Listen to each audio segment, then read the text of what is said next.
Right then, so just a quick introduction from myself to the Transform in the Trent Valley scheme then. So we are a 5-year scheme. We're funded by the National Lottery Heritage Fund.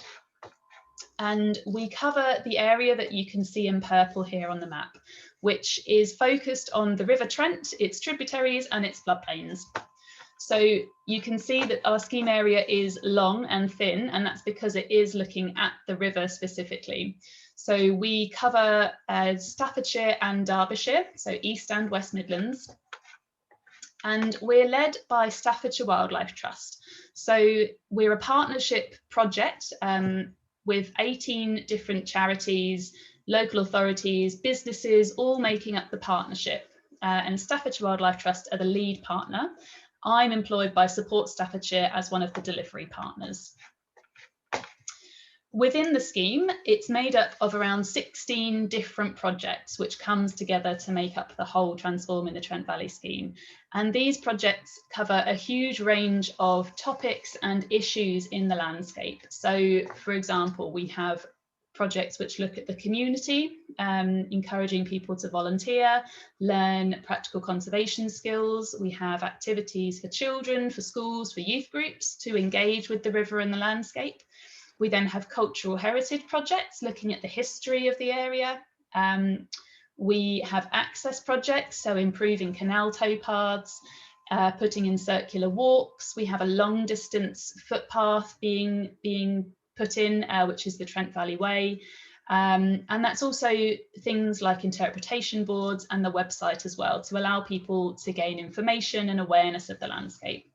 And then we also have some of the larger scale habitat restoration and landscape projects, including river restoration, river channel restoration, removing weirs to include fish, to improve fish passages, and lots of floodplain and wet meadow restoration as well. So that's just a quick snapshot of some of the projects and some of the things that we'll be doing over the next few years.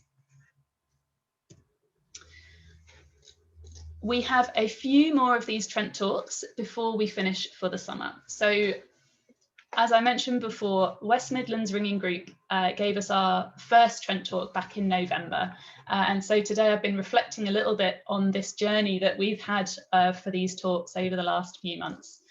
So we started them really as a way to bring, to connect people to nature throughout that winter lockdown, throughout those tier systems, to help bring nature into people's homes during the long, dark winter evenings when people maybe couldn't get out so much in their local areas. And I think on reflection, we've been very successful in doing this. At our peak, we had over 200 people joining some of the talks, or one of the talks.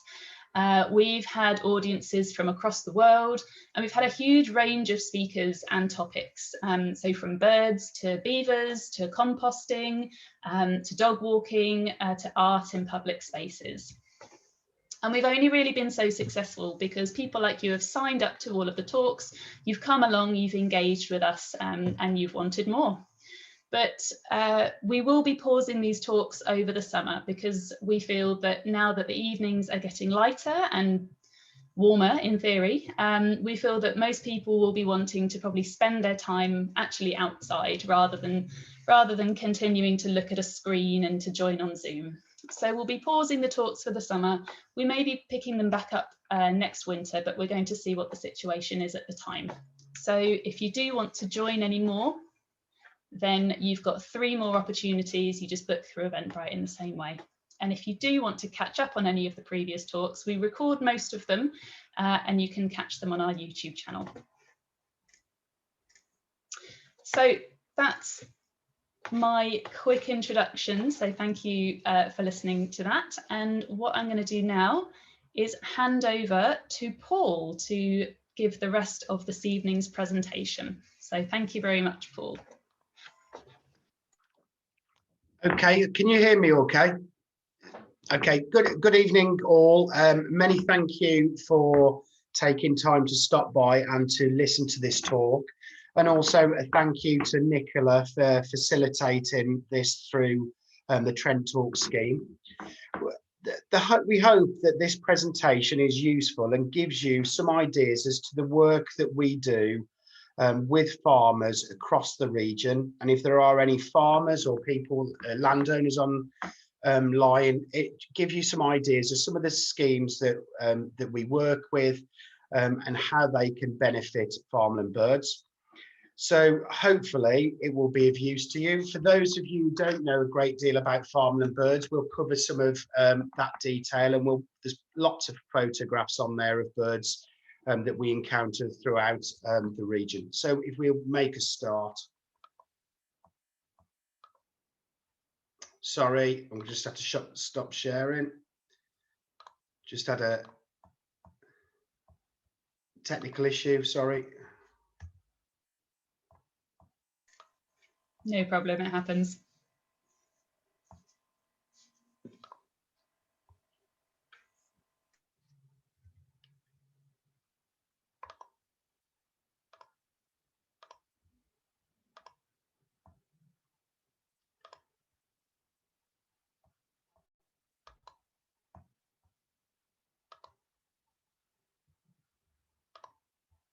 Can you see that now as the full presentation? Okay, thank you. Sorry about that. So to give you an introduction about us, we are West Midlands Ringing Group.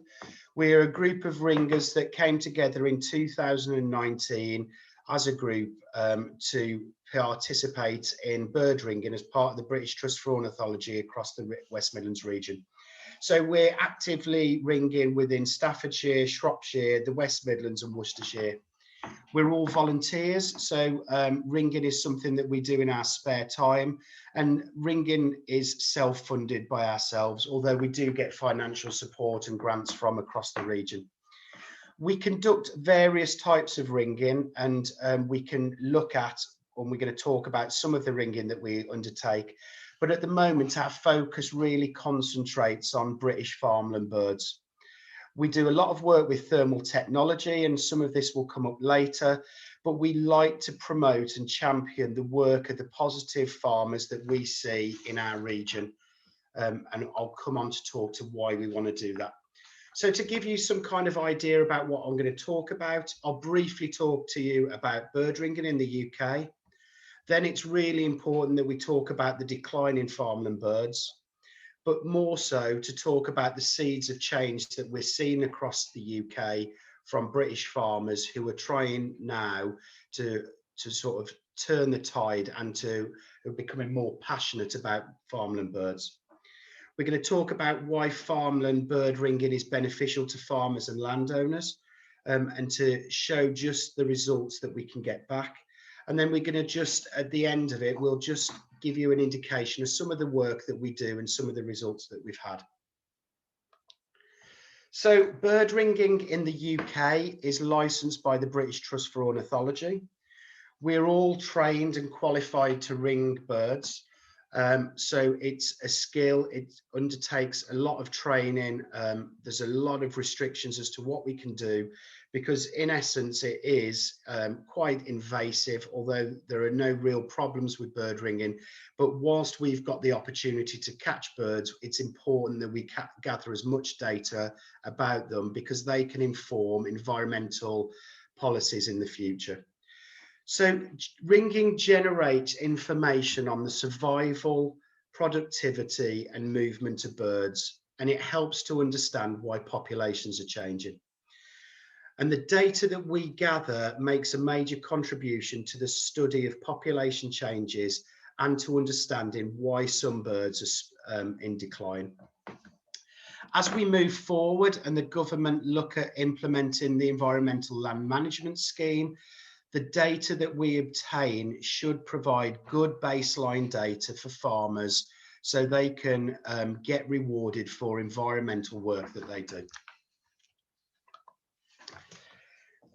Now, I'm going to put a chart up onto the screen, which is going to talk about wild bird populations in the UK, and that will show a significant decline between 1970 and 2009.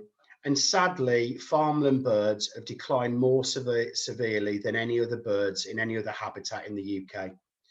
There is a farmland bird index, which identifies key farmland bird species, And over the last 40 or 50 years now, that has declined by 50%. And there's a number of reasons why that's happened. As time has gone on, farmland machinery is far more efficient. For people of a certain age, they might remember haystacks and hay being left in fields and wheat stooks. There's no longer that. Farm machinery is far more productive. Crops are gathered very quickly and put into secure storage, so food can be limited. There's a lot of overwintered stubbles across the UK, which has meant a poorer survival rate for species such as yellowhammers. Pesticide use has increased and has had impact on bird species such as the grey partridge. And throughout the Trent Valley and throughout the region, really, the drainage of wet grasslands and the loss of mixed farming systems has led to the decline of species such as lapwing. But at the same time, farmland refers to 75% of UK land that is devoted to agriculture. So that is, in essence, our natural nature reserve. This is 75% of the countryside is farmland, and it's vitally important that birds within these areas are protected. As well as being productive for crops and for producing the food that we eat, it also provides semi-natural habitats such as hedgerows, field margins that are vital in providing bird species shelter and food throughout the year. When you look at that chart, you will notice that the majority of the decline took place between the 1970s and 1980s. And that is where we see the most negative impact in changes in farmland. But it's not all grim. In the last few years, the decrease is slowing down significantly. And at the moment, it appears that that is tailing off, and in some sectors, it will be seen to increase. We need to recognise that farms need to be productive, but also farmers need to recognise that their land is so important for birds. And we are starting to see seeds of change throughout our region. So when we look at what the farmland bird species are, these are critical species that are used to monitor the health of farmland. So where I've put them into a slide as being in red, these are red listed species. So these are birds of conservation concern. And you can see from that figure, there are some quite grave and negative impacts. Birds such as the tree sparrow have declined 94% in the last 50 years, which is a significant decline, whereas other birds are doing particularly better. So things like wood pigeon and jackdaws are increasing and are over 100% increase in that 50-year period. But some of the farmland birds that are key that we see are in a real decrease. So linnets, skylarks, yellowhammer are all of those species that we notice in the UK or have been seeing a big decline. So what do these statistics tell us? It's not the greatest picture for farmland birds, but what has happened is that it has had a negative impact on farmers. We work with some particularly progressive and enthusiastic farmers, and the negative impact from some environmental corners has caused them some real stress when they are doing as much as they can to balance a productive farm for food production, but also making sure they do all they can for wildlife. There's a lot of generalizations out there that farmers aren't concerned about wildlife and that they're only about productivity.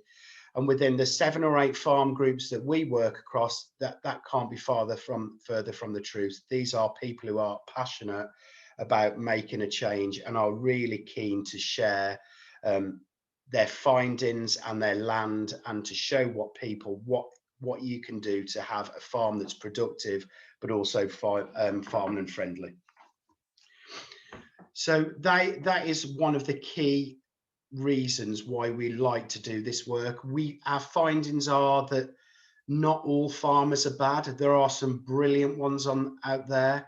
We know there are farmers who need to do more, but in essence, by working in partnership, with these people, we can get our message across and deliver that educational message that improving their habit, their land for wildlife benefits everybody. So what else have we seen in relation to the seeds of change? The farmers that we work with strive to make a difference across their land. They are farm nature friendly, and you will see in the slides that come up, they do a lot of work to improve their land.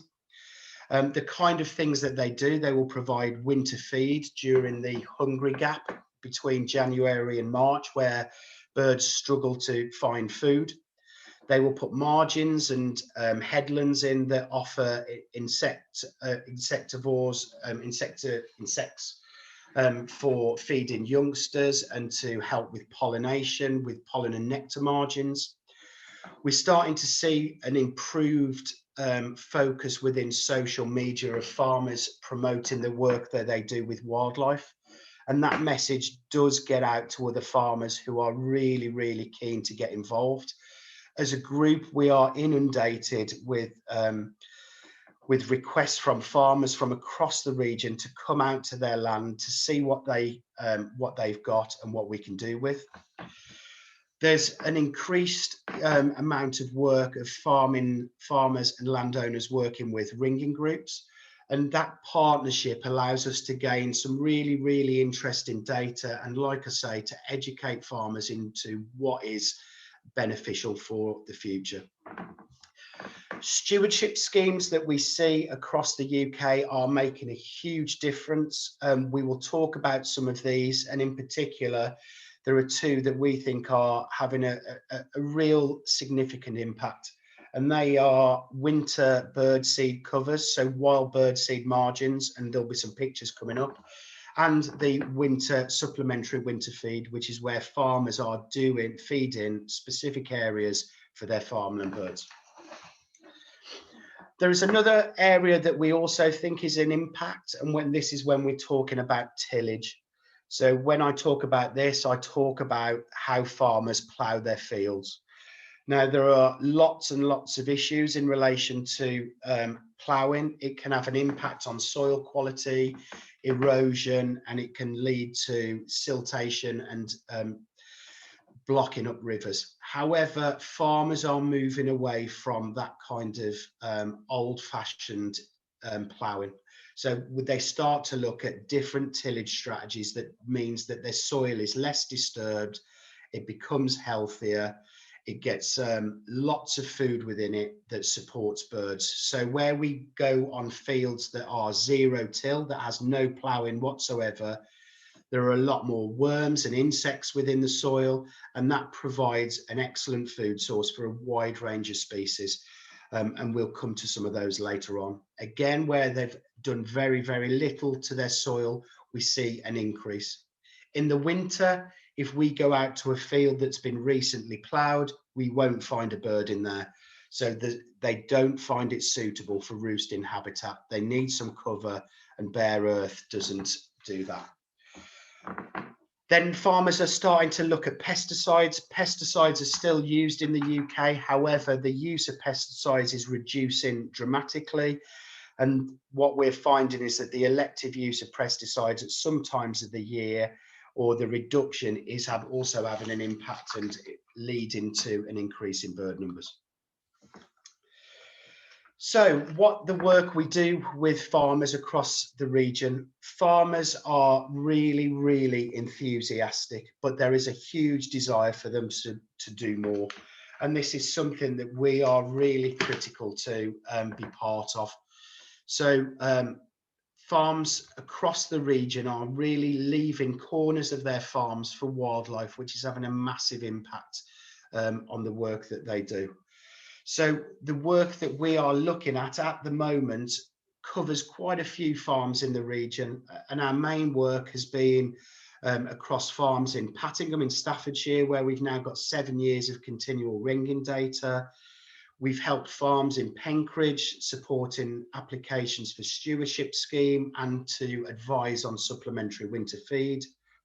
We've also started a year-long project across an estate in Worcestershire, looking at the variety of birds that they have throughout a 12-month period, and that's starting to show some really interesting results. We ring across North Shropshire, so we work with a farmer called Richard Tomlinson across there, who is very much into zero till, but also about how he can improve his land for birds. And the work that we've done with farmers is featured across BBC News, BBC Autumn Watch. We've produced films for German TV. We've promoted our work through the British Trust for Ornithology Conference, and we've done lots of demonstrations for the Game and Wildlife Conservation Trust, and we've helped farmers with the big farmland bird counts and social and other bird surveys. So it's really, really interesting, the work what we're doing. So why are we supporting them? It's very, very easy to criticise farmers, and the figures that you've seen have shown that farming has resulted in a huge decrease. But rather than dwell on the past and criticise what's gone on historically, it's vitally important that environmental groups work with farmers to try and make a difference, because only with education and working together can we start to see a difference, and we can start to improve the figures and reverse that trend. So we're starting to see an increase. If we don't work together, we just don't think that can happen. And in face of constant criticism, some farmers might not feel that it's worth it, and we've got to address that. So we've got to explain to farmers why they are so vitally important. And I come back to the fact that British farmland is in essence our natural nature reserve, our national nature reserve. So this is Andy. Andy's one of our farmers that we've worked with in Pattingham in Staffordshire. Andy is probably at the forefront of farmers who are running a productive farm, but also doing a vast amounts for wildlife. And Andy is hugely supportive in the work that we're doing, but more so he's hugely supportive of wildlife. And he has undertaken very successful schemes across his farm to increase the numbers of birds there. And we have seen an increase across his farm, and some of those figures will come up shortly. But also we've started to find out things about his farm that perhaps were unheard of. The bird he's holding in the right-hand picture is a corn bunting. This is, again, a bird that forms part of the Farmland Bird Index. It's taken a significant decline, and there aren't many of them about. However, over the last few years, we've started to see an increase in corn buntings across Andy's farm. So when we first started there in 2016, we saw and heard the odd bird. And this year there were more than 25 of those birds being seen across the farm. Now there's many reasons for that, but a lot of the work that he is doing with the way he farms and the way he feeds is making a huge difference. And you can see by the smile on his face, if we can get farmers smiling about wildlife and about the work that they do and the importance of birds, we can make a difference together. So there are lots of different things that we can do, and there are lots of different schemes that we look at that make a real difference. And we're going to talk about those now. Some of the key areas for us when we look at it is disturbance. Farmland tends to be private property, so birds are less disturbed by the public. Farmland birds, a lot of whom are ground nesting, are susceptible to disturbance from humans, and that might include farmland machinery. However, where we have footpaths, we're seeing a huge increase in disturbance by dogs off lead during the breeding season. So we can walk across a farm that we've got in Purton in Staffordshire that's crisscrossed by about 14 miles of footpaths. It's a vitally important area for breeding skylarks, but more often than not, we see people who are walking dogs with dogs off the lead who are running across the fields, and these make an impact on ground nesting birds. So despite all of the work that farmers will do to improve it, and there are signs on the screen about having conservation study areas, about no public entry, as the members of the public, we also have to take some responsibility for our actions when we are out in the countryside, and disturbance for farmland species is huge. But I'm now going to talk about a few schemes that really make a difference. So supplementary winter feed is a scheme that's part of a stewardship system that sees farmers provide food during what we call the hungry gap. So this is the period between the end of December up until April, where there's probably not a lot of crops left over. There are very, very little seeds in the field, but the birds need to eat. It's cold, so they need food sources. So supplementary winter feed provides that additional food source for birds throughout these periods. And significantly, this can attract a large variety of birds. So on your screen, you can see lots and lots of different birds. And some of these are key farmland bird index species. So the little yellow birds that you can see with my cursors on there are yellowhammers, there are chaffinch, there's a corn bunting in there, there's a number of linnets, and we start to see these key birds using these feed, and this will become really important for them. So across the farm, we will get flocks between 300 and 2,000 farmland birds coming in purely to use this feed. So it's providing them food and sustenance at a really difficult time. And it's a fantastic system that farmers can do. Whilst farmers can get grants for it, a lot of farmers who aren't in the scheme will still put down screenings from their grain stores, and they will still go out and put food down to give these birds the best chance they have of getting through the winter. So that picture shows sort of some of the birds on it. And this is probably a better picture, which probably most of the farmland bird index species that are critical being shown. The bird that you can see, if my cursor is up, is a corn bunting, again, an unusual bird, very scarce, but Andy, and this is Andy's farm, is really, really leading the way in Staffordshire of increasing the numbers of these birds. And you can see lots of different birds. Yellowhammer is one of those birds that we looked at on the farmland birds index of showing a big decline. But I can show you photos at Andy's last winter where on certain days where we fed, and we feed perhaps every couple of days, that we will get 200 to 300 yellowhammer down one part of the track, and this is really supporting them, and our numbers are increasing. So I think the totals that we had for 2020 are around 60% more than we had in the years previously. So it is making a difference, because once the birds find the food and they find that the hedgerows are in good quality, there's good cover for them, they tend to stay and they will tend to breed, and the productivity will increase and increase and increase. So you can see from farmland birds, and you can see from the supplementary winter feed, that this scheme is making a huge difference to the birds in our British countryside. And it's something that we would love to see replicated across the UK. So some of these are the birds that we will encounter.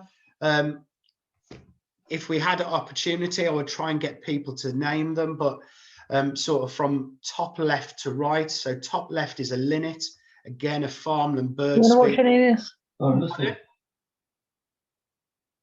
hello, sorry. So the bird at the top left is a linnet, so a farmland bird species, increasing in numbers. It loves supplementary winter feed. It feeds on small seeds, and we see them across farmland. The bird next to it is a male chaffinch, the very pink bird. Again, you might see them in your gardens, but this is a farmland bird. Greenfinches, again, these benefit from the seed that we put down.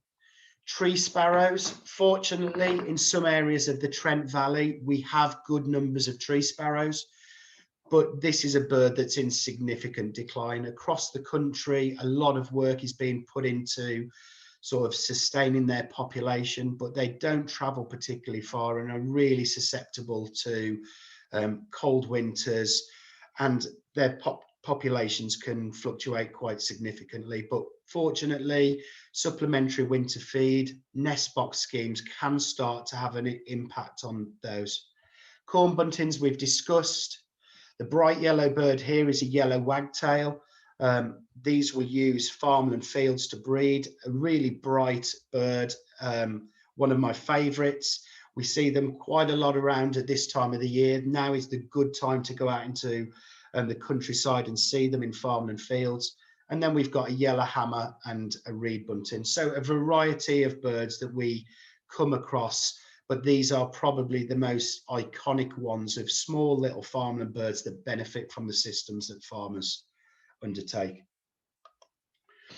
So these are the kind of statistics that we can keep, and this doesn't provide all our data, but this is the ringing data that we've got across Andy's farm over the last few years. And you can see the most left-hand column was a couple of years ago, and the numbers are either steady or increasing. I can tell you this year that we had over 100 yellowhammers. We've had about 250 linnets. Still no corn buntings, but they're a very canny bird. Bramblings last year, 2 years ago, there weren't many bramblings in the country, but again, we've started to catch them. So all of this data, and we will keep years worth of data, will show how the birds are doing on that particular farm, and that's vitally important for farmers, and it provides them a lot of information on what's doing well, what's not doing so well, and where a bird isn't doing so well or might decline. We can start to give them advice and guidance about what they can do to try and improve that situation. So it's a real sort of circular process that the information that we gather can inform farmers.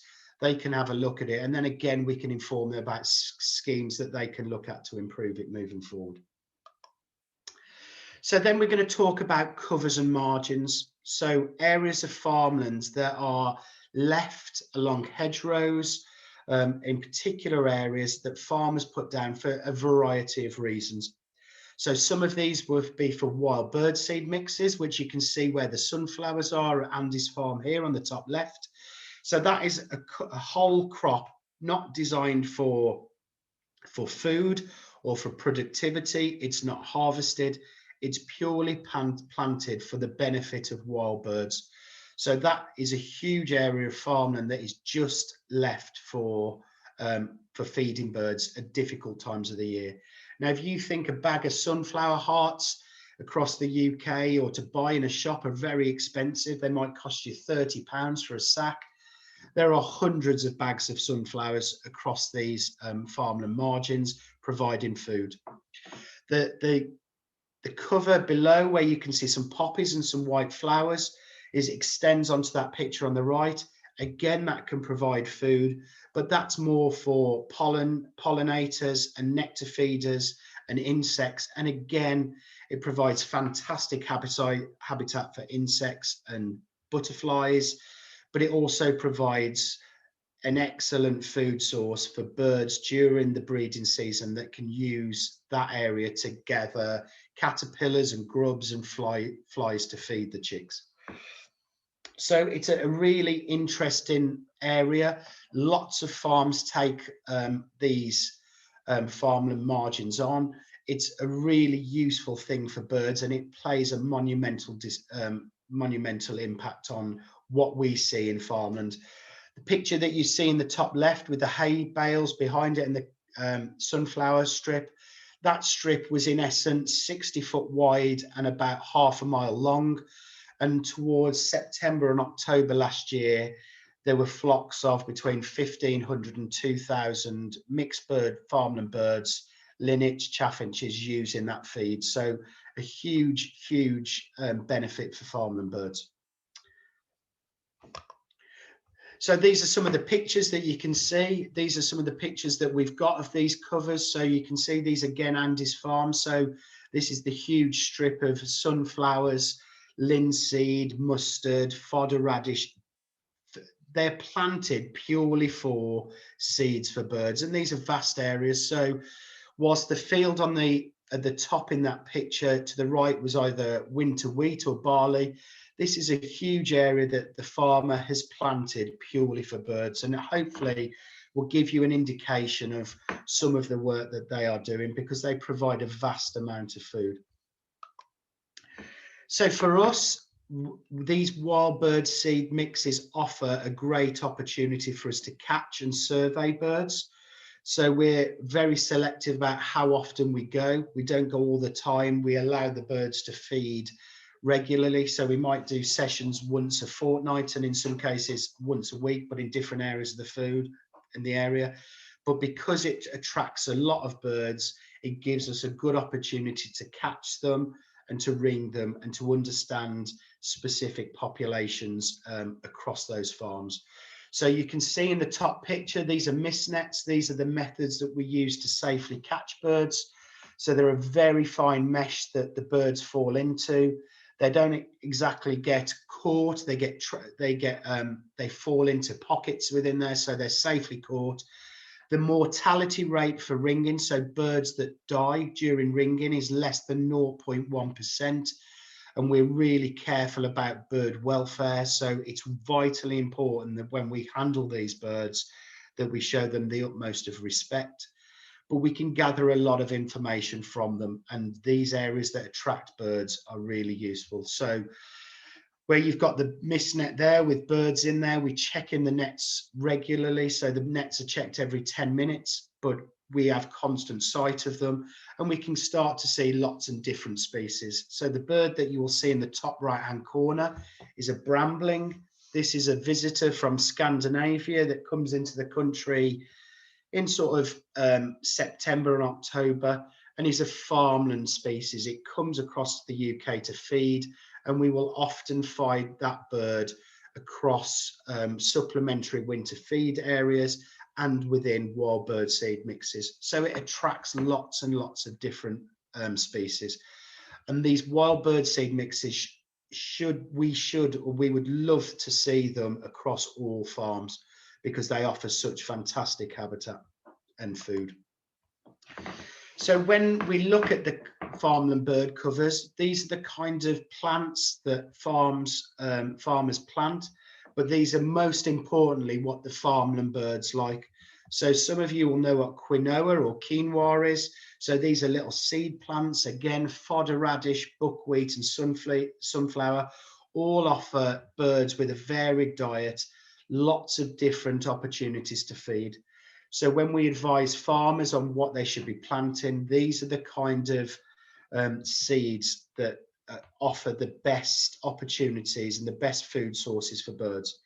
Of course, they will put wheat or corn down, cereal crops, and they are important. However, the smaller seeds seem to be favoured, and we can offer advice in relation to the kind of mixes that they can plant, and the kind of mixes that offer the best for different species, and the kind of mixes of seeds that they can provide in their winter seed crops.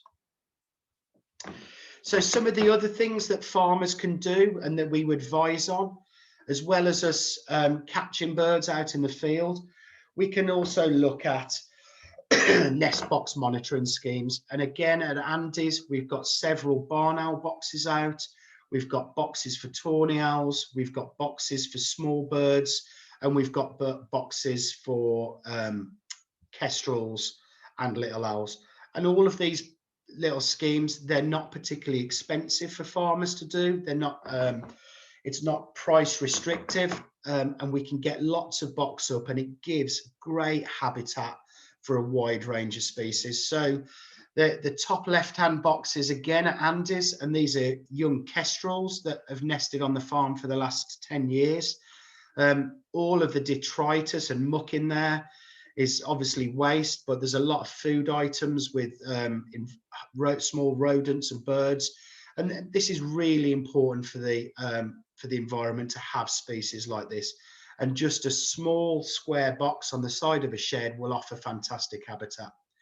The bird to the right is a barn owl, and barn owls love these kind of boxes that you can see.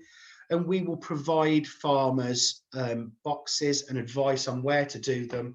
And we've got some fantastic volunteers who help us produce boxes, one of whom, Dennis, is in his 90s, and he's producing boxes for us all of the time.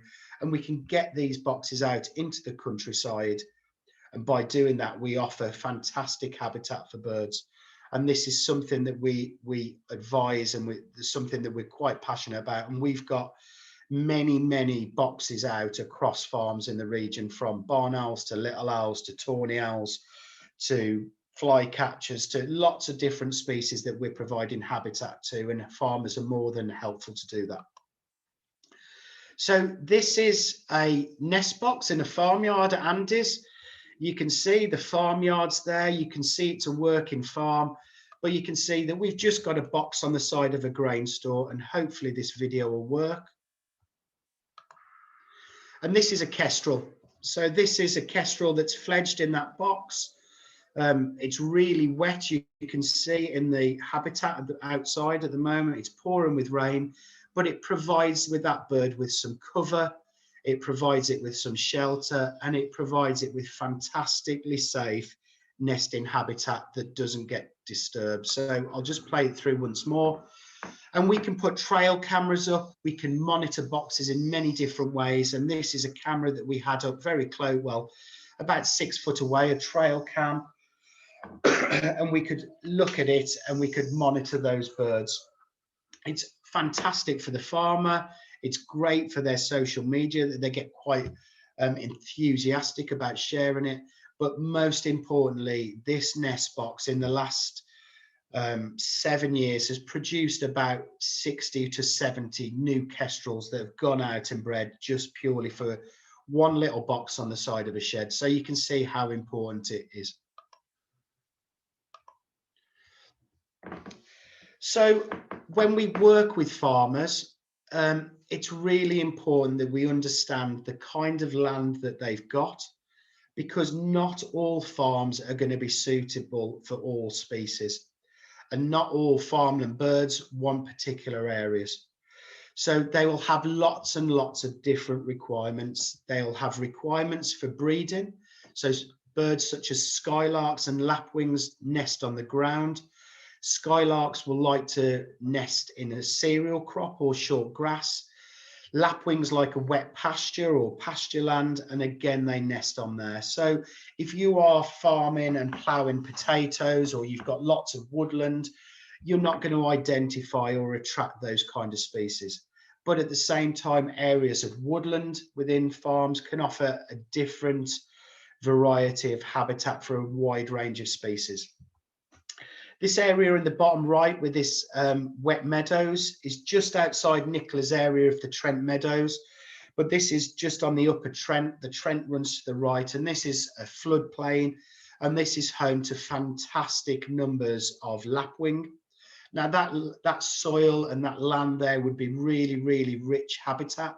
However, it's left purely for floodplains because they're really important. But and as well as that, it holds a huge amounts of populations of wading birds, lots of different passerines, and it's just purely left for the species out there. So where farmers have got land such as this, we can provide advice in relation to what is going to work best for them. You can see how close the arable land is, where my cursor is, and I don't know if you can see that, but it sort of the cursor upon his wheat fields, but all after that is fantastic habitat for a wide range of birds with lots and lots of breeding lapwings. And for some of you, if you can just about make out on this picture, there are 4 lapwing chicks in this picture. They're fantastically camouflaged little birds, really difficult to see. We use thermal technology to find them. But sadly, this is a bird that is heavily predated in the UK, and is one that is suffering significantly from predation and disturbance and loss of habitat. But again, there are still areas within the region that farmers are leaving quiet areas just for this kind of species. So when we talk to farmers, we try and understand their land. We like to visit their farms, and we like to understand what farmers have got in their land, because it's really important that if they want to encourage and support birds, that they're encouraging and supporting the right birds, because some birds might be easily attracted. You can attract some birds through winter bird feeds, wild bird seed covers, or supplementary winter feed. But if you haven't got some species on your farm, the likelihood of attracting them can be quite difficult. So tree sparrows and corn buntings, if you haven't got them close by within 6 or 7 kilometres, it's pointless for a farmer to put up a huge nest box system or feeding specifically for that species, because it's not going to attract them.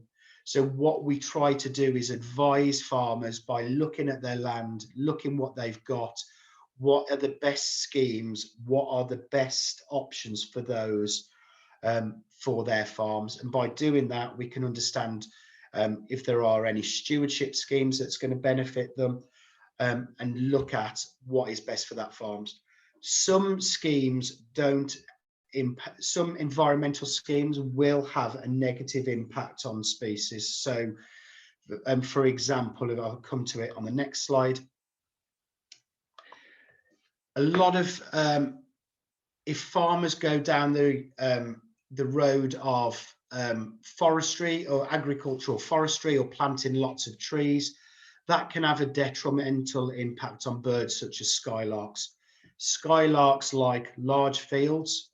They don't like areas where there are trees or something where predators can roost in or hunt from, hedgerows. So when we go out catching skylarks, they tend to be a specific distance away from hedge lines. So they like lots and lots of open space, and they are away from hedgerows where predators might hunt or mammals might hunt. So when you start to plant trees, you can have a negative impact on those birds, because they don't like areas where there's lots of tall hedges or trees where a bird of prey might roost. Again, lapwings, we talked about, they love wet ground. They love wet pasture, river meadows. So by farmers making improvements to drainage and making that soil drier, that can have a detrimental impact on the numbers of birds and breeding success.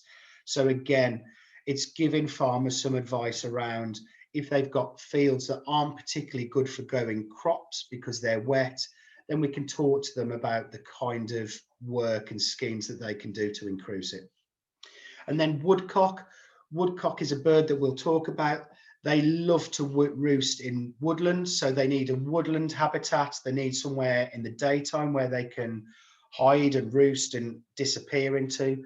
But at night, we know that woodcock feed on arable land, so land that's left or used for growing of crops or for pasture. So it's fantastically important that a bird like a woodcock has a little bit of everything. It needs some woodland to hide in, but it needs arable land to feed in. And we can provide sort of guidance in relation to that. So if a farm's got lots of woodcock, but they want to remove copse of trees to increase how much wheat they can grow, we can give advice and say, well, actually, that's a really useful piece of land. And a lot of farmers are listening. So when we look at what we do, we try and explain to people the benefits of promoting what they're doing. So these are some of the tweets, and we've got a huge social media following at the moment, and we like to promote the work that we're doing. So some of the work that we will see is all about promotion of farming. So Matt Pryor is a ringer from in Wiltshire, and he does a huge amount of works with tree sparrows, but we like to promote it. And by promoting it, we get other people in the region involved, and other farmers encouraged to get involved with it. Richard and Alan are both farmers, and you can see that the work that they're doing, they're extremely proud of their farms, but more so they're doing so much, and they're proud of the birds that they've got. So again, Alan's planted a huge crop there of sunflower seeds, and Richard's got fantastic farmland across Shropshire that hosts a vast amount of species. So when he's out in his tractor or he's out and about, he's photographing the birds that he's got because he's really proud to see them. And this is what we're trying to encourage, because the more that farmers talk about it and the more that we can engage in them, we can educate and we can plan and we can do far more with it. So it's fantastic to see that the work that they're doing. So for farmers, there needs to be lots of trust between farmers and ringers. They led us onto their land, and they don't want huge amounts of negativity from us, and we don't ever seek to do that. We go out there, we're telling them that we're supportive, we're trying to tell them that the work that they're doing is having a massive impact. We can give them some fantastic data from the work that we undertake. We can advise them on lots of different areas, from identifying birds to what they can do to improve habitat, to the surveys that they can undertake.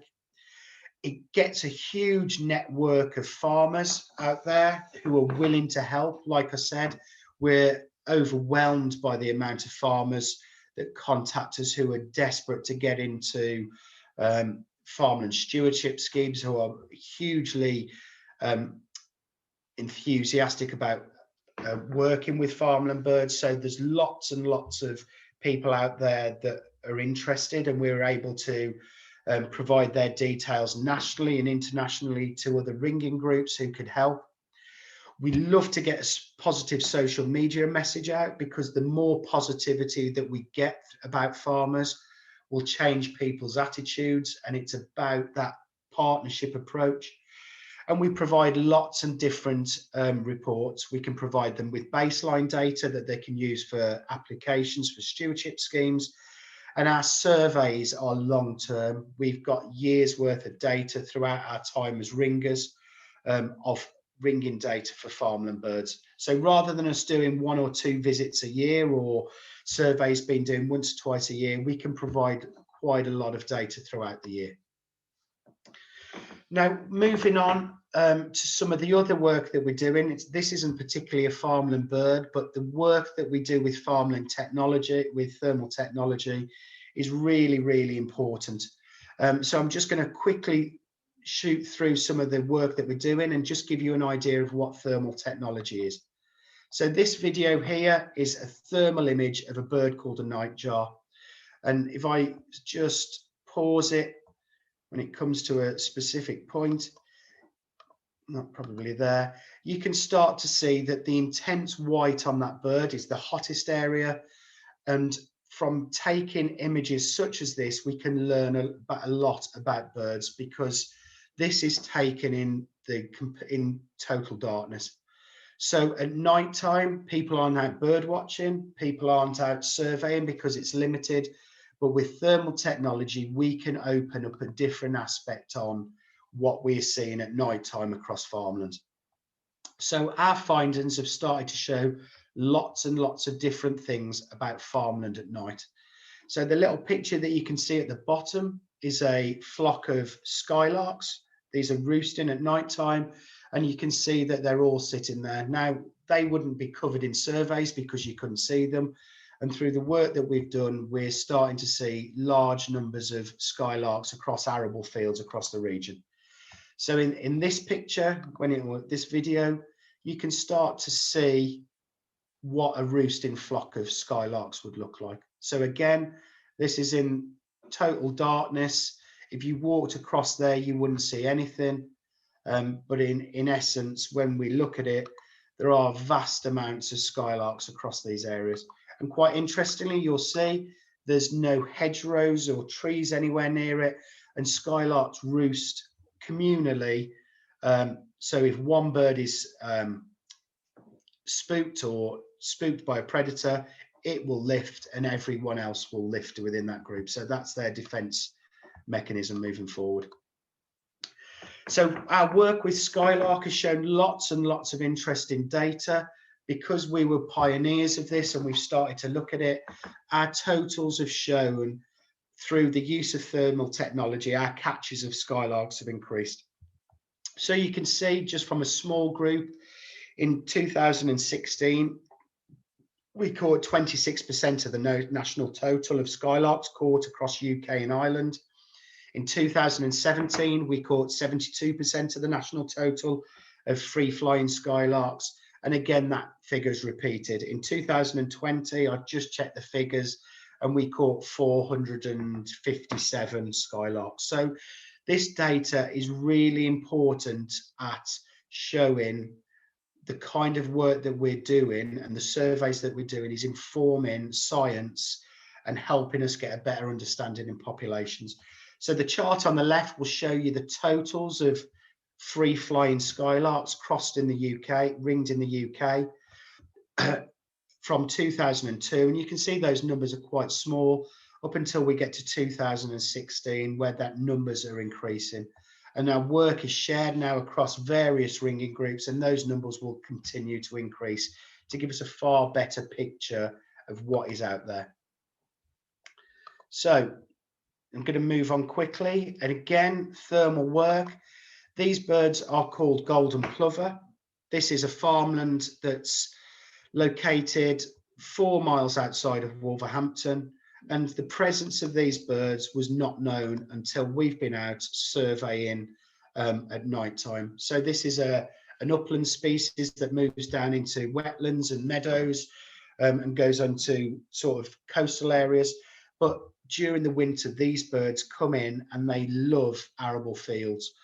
So this farm was zero till, so it's not ploughed, and it presents lots of food habitat for these birds. So unless we were doing the work that we were doing and being allowed access, the presence of these birds would probably not be picked up on bird surveys in different parts of the year. But because of the work that we're doing, the thermal technology, we're able to inform farm of what's about. Again, these are golden plover. Again, a farm just outside Staffordshire, and the white area here is a badger. And you can see the badger going across the field into the flock of golden plover. Sadly, and it is nature, we've seen badgers take a lot of ground roosting birds. We've seen them disturbed and take nesting skylarks. But again, the birds aren't particularly too disturbed with this. But this is the kind of information that our work with thermal imaging is showing. So again, you start to see a whole new world in the dark of what is going on with nature. And again, the kind of behavior that we're seeing, the kind of birds that we're seeing, all helps inform science and data. And again, very, very quickly, because I appreciate it's 8 o'clock, this is us what we do when we're catching birds at night time. So the little white splodge you can see is a woodcock, and we've got a thermal camera, a small torch and a hand net. And with this, we can simply walk up to the bird and we can put a net over it and we can safely catch it. So this is something that thermal technology has allowed us to do. We've started to find woodcock across the region. We found woodcock within a mile of Walsall town centre, and woodcock are a really interesting bird. I'll show you some of the pictures. This is what they look at in the daytime, and through ringing data, this is the kind of information we've gathered. Sadly, both these birds were shot.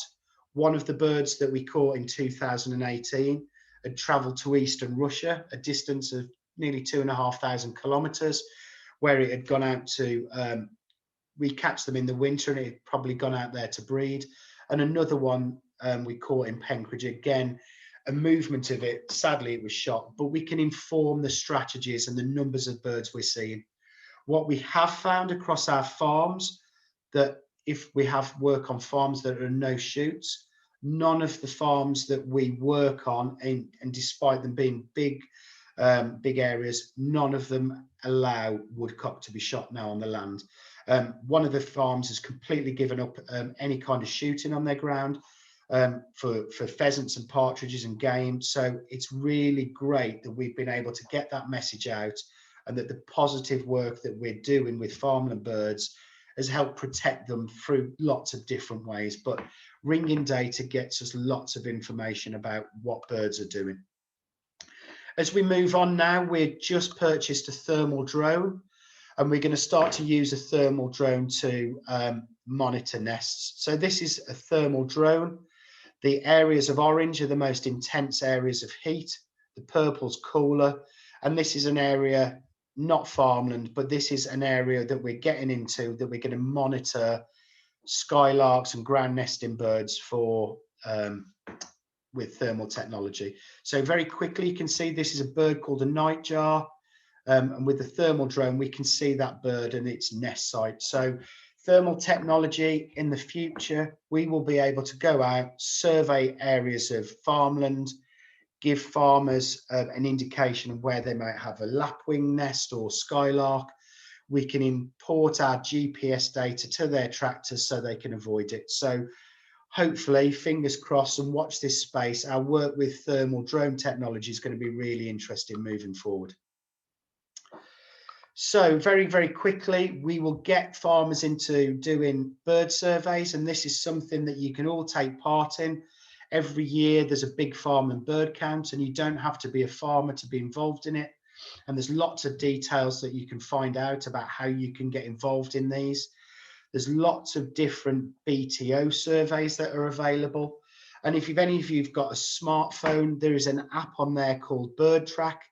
And that's a really simple system for you to go out, record the birds that you see on your phone, and you can submit that data to a national scheme, and it all provides useful data moving forward. So there's lots of things out there that you can do for bird surveys. So we're just going to stop there now. That's all our contact details. We're always willing to talk to volunteers or people who are interested in getting involved in ringing. We're also really interested in other farmers who are interested in the work that we do. So there's lots of opportunities to contact us. And I think at that point, I'm going to stop sharing. I think we're going to have a quick 5 minutes break. I'll hand back to Nicola, and then we'll have a Q&A session. Yeah, that's absolutely right. Yeah, thank you so much, Paul, for that. It's really, really interesting to listen to. And I'd heard some of it on the thermal imaging talk you did before, but it's just really great to hear the positive stories that you've created with farmers in the area. Thank you so much. So yeah, we'll have 4 or 5 minute break now then, just to stretch your legs. I'm going to go and grab a little bit more water, and then we'll come to the Q&A and discussion session. So if you have any questions and you want to pop them in the chat while we're having the break, then please feel free to do that. And otherwise, you'll be able to ask them afterwards just by unmuting. Okay, so we'll come back in 5 minutes time then. Thanks, everyone.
right then, hopefully people are still there and haven't all disappeared off.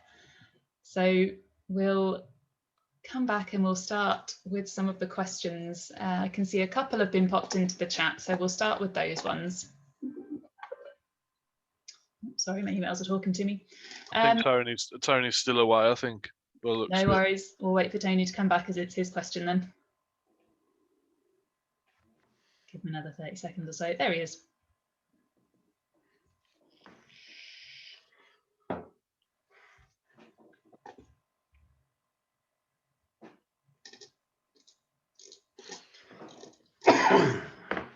I can see Tony now then. So I'll start with Tony's question. And he's interested to know whether Andy's farm is subjected to organised shooting of game birds. Tony, no, it's not. It's not. There's no pheasant shoots. It's close to other shoots, but he doesn't have driven game on there. There is shooting on there. He has predator control. He's got a hell of a lot of corvids very, very close to him, but there's no organised shooting. And the other farm that we were talking about, this is one called the Bradshaws. That was a huge shooting estate. Quite intensive shooting as well with red-legged partridge, but as a result of us working on there, they stopped for the first year shooting any type of woodcock or snipe, and the year after that she completely stopped shooting on the estate. So there is no driven shooting on there. There's odd rough shooting, which is part of it, but there is no driven shooting. So hopefully that informs, I think our legacy from that farm will be, we stopped woodcock getting shot on those farms, which I get why people do it. I don't agree with it, but I understand people do it. But I think one of the legacies for us is across those areas, the big estates that we work on, and one of them in Overbreeze, it's still a shooting estate. There is no shooting of any woodcock or wading bird on there. So it's having a really good impact. Does that help answer it? Yeah, thanks. From your experience, do you see any negative impact of pheasant, red-legged partridge in relation to habitat or, you know, sort of competition for food, etc.? That's a really brilliant question, to be fair, because I can tell you one of the farms I go on, everywhere you turn there's a red-legged partridge. I don't know if the increase in species such as that makes a difference to an increase in predators, because I don't mean to be derogatory to partridges, they're not the brightest birds, they just tend to sit there. So I don't know if the increased numbers of game birds would increase the number of predators. There's quite a lot of them about, but it's not limited to the ones where we've got driven birds. So at Andy's, there's no pheasants put down on Andy's, but there's still a lot of pheasants on there. But I couldn't give you a proper comprehensive answer as to, is it a negative impact? I mean, some of the woodlands that we've gone in where there are pheasant shoots are managed really, really well for wild birds as well. So there's lots of proper, good, dense quality woodlands that are, you know, home to things like nightjars and nightingales. But it's a really good question, and one that I probably couldn't answer sufficiently, less Martin or Ben could. Well, I was just going to say we're finding wild grey partridge on a number of sites, and they also have red-legged. So I think with the increase in cover for the red legs that they put down, we might see that grey partridge also benefit from that. And Tony, and just for your info, across a lot of the farms we've got, they wouldn't have known. We're finding a lot of grey partridge. Ben's got a farm that's just outside Walsall that's got good numbers of grey partridge, and we've got them at Andy's in good numbers. They're not, I wouldn't say they're doing well, but we are finding proper grey partridge around in the countryside now, purely through thermal. Okay, thank you. Brilliant, thank you very much. So the next question in the chat is from David. Do any of the farmers see increased bird numbers on their land as an opportunity for wildlife tourism, or are they just happy to get some positive feedback? I imagine they can end up with some costs even with grants. Yeah. Again, David, brilliant. It is a double-edged sword, and I'll give you an opportunity. I'll sort of give you an example of why some do and why some don't. I would suggest someone like Andy would be quite positive towards it, but one of the one of the issues with, say, winter supplementary feeding, if I took you to that, if we had lots of people go into that area, what's going to happen with the birds? Is it going to displace them? But I think there are opportunities for farmers to look at sort of what bird hides if they've got particular areas, and areas that they could look at wildlife tourism. The difficulty comes with it is irresponsible members of the public. So about 6 weeks ago, we caught a little bunting in Worcestershire. Quite an unusual bird. I think there's 240 ever been ringed in the UK, mostly at coastal bird observatories and up in the far north. And we put that out. It was caught on farmland. It was caught as a result of supplementary winter feeding. And we put that out. We put it onto Twitter. The estate retweeted it. And the following Tuesday, I think that was on a Sunday, the tweet went out. On the following Tuesday, they had 2 birders trespassing miles off footpaths straight onto that farm. So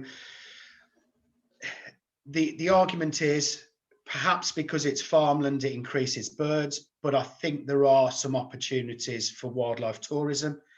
In relation to Andy, it costs him a lot of money. In relation to Jake and some of the other farmers, Richard Tomlinson we work with, they do get grants, but I'm sure it doesn't fully cover their cost, and certainly doesn't cover the cost of the lost land that they could have farmed. I've spoke to Andy lots about growing sunflowers as a wild birdseed crop to farm, but at the moment he's just more than happy to have half a mile of sunflowers up and down his farms to attract the birds. But I think there's definitely opportunities for farmers to think about it. It's getting that balance between them having to manage something else on the farm, if that makes sense. So manage people on sort of private land.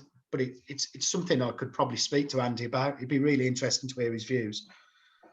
I think with what you were saying, Hoppy, as well, is what we've seen during lockdown is farmers are quite happy for people to come and have a look at what they do. But people are walking their dogs, letting them off the leads through the crop, and also creating footpaths straight through their crops, which is costing them a lot of money. So I think if the farmers probably would be happy to share this opportunity more and experience, but I think people need to start respecting people, the farmers' land really as well.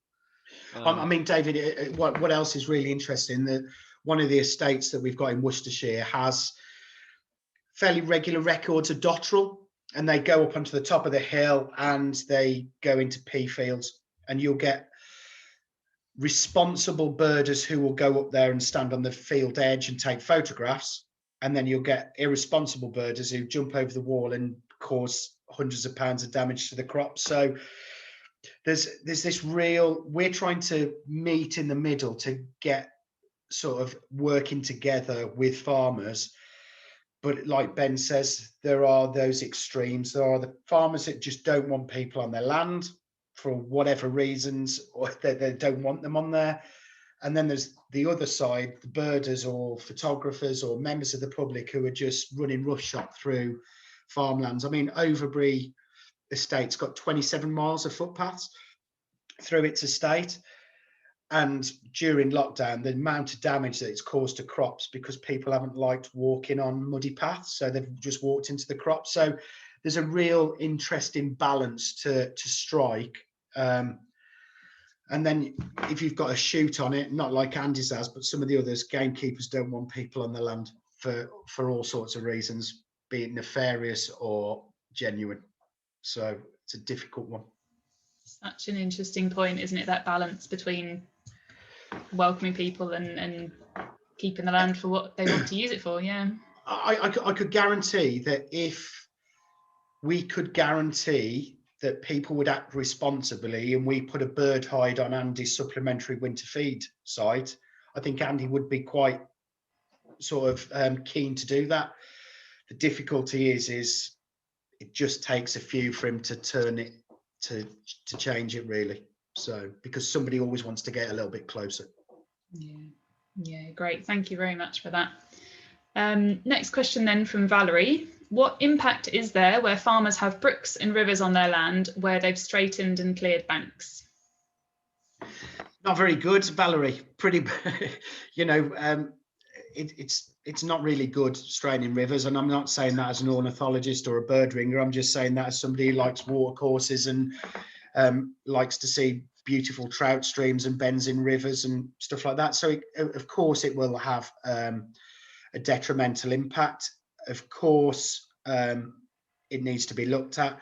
But what is really interesting with what we're seeing with zero till, you don't get as much runoff or silt going into water courses because the soil's left undisturbed. So when we go into some of the farms, you can see you've got muddy, silty rivers going in, and probably Nicola would far better explaining this, but where you've got minimal disturbance to the soil, the runoff that they get is completely different. You get clear streams, and we've got streams and springs through Andes. None of them have been straightened. You can see on his fields they're all windy as they should be. So I'm sure it will have a huge impact. And like I've said earlier in the presentation, improved drainage, which is what a lot of that straightening channels does, can change habitats. And, you know, straightening out and improving drainage on arable fields might have a detrimental impact on birds like lapwings. So I'm sure it does. But there is a seed change, Valerie. People are starting to think more about the environment than they have in the past. I am not naive enough to think that all farmers are brilliant. And whilst I'm a big supporter of lots of farmers, there's still a lot of work to do. But by working together, I'm sure we can drive that change quicker and we can make a better difference for generations to come. Yeah, brilliant. Thanks very much, Paul. There's no more questions in the chat, so I'm just going to take this quick opportunity to point out I popped a link in the chat box just above David and Valerie's questions, and that just links you to a quick feedback form. So if you wanted to fill that out this evening, then please feel free, but I will also send a follow-up email to everybody tomorrow with that link. And those feedback forms have been really helpful for us in improving and changing these Trent Talks and making them the best they can be. So if you do fancy filling that in, that's really, really appreciated. Did Paul and Ben and Martin, did you have anything else you wanted to add? I think you wanted to mention a couple of other things before we finished, didn't you? Yeah, I was just, I mean, one of the ways what we're trying to raise some funds to help us with some of these projects, we've just tried to look at different ways we can engage and actually gather some funds. And what we've done recently is designed our first ever pin badge. I know Shanice, that's on here at the moment, has recently purchased one. But I was just wondering if anyone wants to look at those and buy a pin badge from us, which money goes towards all of our projects. If they visit our website at westmidlandsringinggroup.co.uk, you can purchase it through the shop there. They are quite nice badges as well, which we're pleased about. But other than that, unless anyone else has got any other questions, we're happy. Done. Yeah. If anybody else wants to unmute and ask questions, then please feel free. This is your opportunity.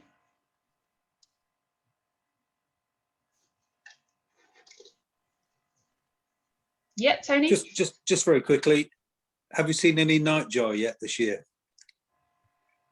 No. Tony, in about 20 minutes, I could let you know because I'm just going out to have a look. I'll text you, Tony. I'm just going to go have a look in a minute. Okay, thank you. Yeah, there was one reported in Dorset yesterday, I believe. I've got a wooden one here that I've just been mending. That's not a good look, mate. Yeah, that's what they look like, but I've just mended it tonight. Too many spots on the wing. No, it's only got 3. It's all right. Oh right, okay. Thank you. But has anyone else got any questions?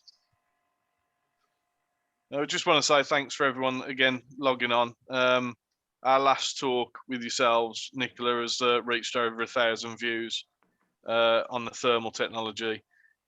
it was always going to be an interesting subject for people, and hopefully in the next winter we can put a talk on for you around the thermal drone stuff as well.